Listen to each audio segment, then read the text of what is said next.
California জুড়ে যেন নরকের ভয়াবহতা, যতদূর চোখ যায় শুধু আগুনের লেলিহান শিখা। রূপকথার ভয়ঙ্কর দানবের মতোই যেন গ্রাস করছে একের পর এক স্থাপনা, পাহাড় আর বনাঞ্চল। কর্তৃপক্ষ বলছে গেল কয়েকদিন ধরেই আগুন ছড়িয়ে পড়েছে লস অ্যাঞ্জেলস এবং এর আশপাশের এলাকায়। বিভিন্ন স্থানে সক্রিয় আছে কমপক্ষে 6টি দাবানল, যার মধ্যে 4টি পুরোপুরি অনিয়ন্ত্রিত।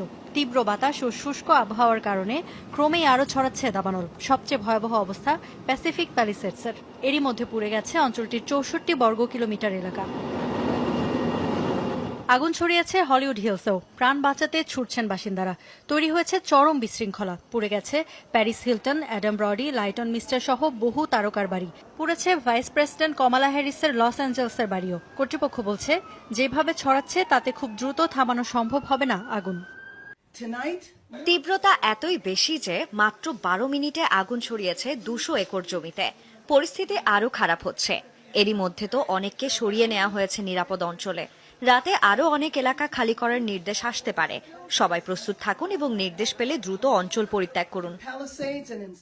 সবশেষ পাওয়া খবর পর্যন্ত 16,000 একরের বেশি জমিতে জ্বলছে আগুন।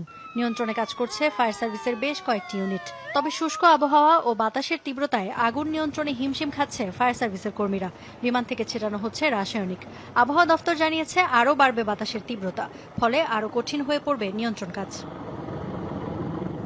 দাবানলের প্রভাবে মারাত্মক ক্ষতিগ্রস্ত ক্যালিফোর্নিয়ার বিদ্যুৎ ব্যবস্থা। স্থানীয় গণমাধ্যমগুলোর তথ্য অনুযায়ী বিদ্যুৎ বিচ্ছিন্ন হয়ে পড়েছে 3,10,000-এর বেশি বাড়িঘর ও অফিস আদালত।